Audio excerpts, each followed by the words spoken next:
My dear viewers, now I would like to tell you that to learn English speaking, you must know tense, because tense will help you to use different sentences. Tense is known as the backbone of grammar. Parts of speech is known as the pillars of grammar. Understood? First of all, you have to learn parts of speech: noun, sanya, pronoun, sarvanam, adjective, visheshan, verb, kriya, adverb, kriya visheshan, preposition, samman सूचक अव्यय, conjunction, संयोजक, and interjection. These 8 types of parts of speech must be learned first. You have to learn sentence, party sentence. I am going to give you some of the hints, some of the tips. How can our viewers be a good English speaker? I would like to tell you, gentlemen, and not only this, enjoy this natural beauty. So, after that, you have to create sentences. What sentence is? What is the definition of sentence? A group of words which makes a complete sense is called sentence. A combination of words which has a subject and predicate is called sentence. The systematic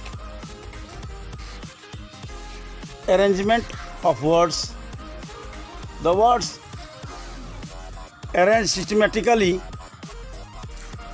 and produces meaning is called sentence.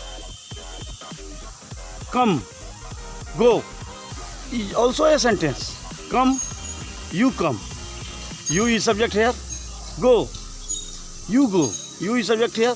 It may be a sentence. A sentence has 2 parts, my dear: subject and predicate. Ram writes a letter to his father on every Sunday. In this sentence, Ram is subject. Doubtlessly, Ram is subject. And writes a letter to his father on every Sunday. All these words are predicate. In predicate, helping verb, main verb, direct object, indirect object, and so on.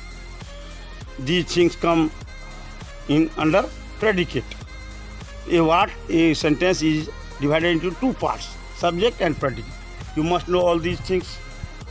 Then you can write correct sentences in English. You can speak correct sentences in English. To learn English, to speak English, these things will help you. Oh my God. Thank you very much. As I know, I am telling you, I have got 2 RAM mobile. That's why only 3 minutes videos will be uploaded comfortably here. That is why these 2 things should be given importance. And I do hope that you will try to learn it and try to understand it. Thank you. Thank you once again. Jai Hind, Jai Bharat.